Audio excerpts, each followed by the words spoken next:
మార్గమును యెహోవాకు అప్పగింపుము. కీర్తనలు 37:5.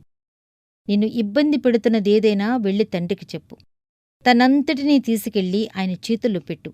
అప్పుడే ప్రపంచమంతా పరుచుకుని ఉన్న కంగారు పెట్టే తత్తర పాటుల నుండి విముక్తుడివవుతావు.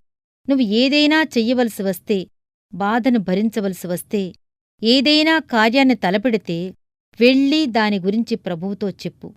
తనంతటినీ ఆయనకు తగిలించు. ఇక నీకు దిగుళ్ళేమీ ఉండవు. ఆందోళన ఉండదు. తాపీగా ప్రశాంతంగా నీ పనిలో నమ్మకంగా ఉండు. నీ కార్యభారాన్ని ఆయనమీద పడేయి. నీ దిగుళ్లన్నింటినీ నిన్ను కూడా చాపలాగా చుట్టి నీ దేవుని వీపుమీద వెయ్యి. నేడు చుట్టూ నమ్మకమనే కంచుకట్టు.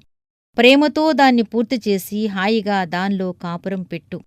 రేపు వైపు చూడకు కన్నెత్తి. రేపే ఇస్తాడు దేవుడు రేపుని జయించే కత్తి.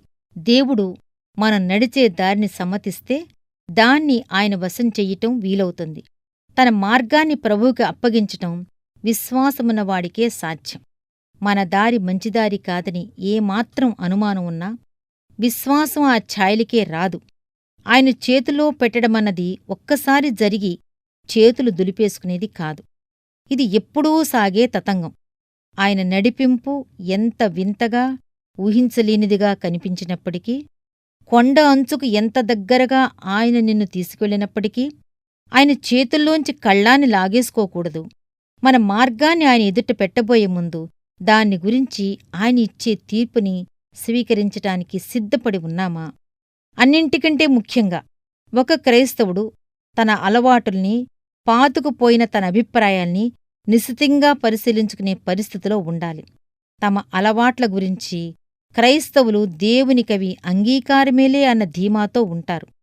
కొందరు క్రైస్తవులు ఎందుకంత భయంగా ఉంటారు? సమాధానం స్పష్టం.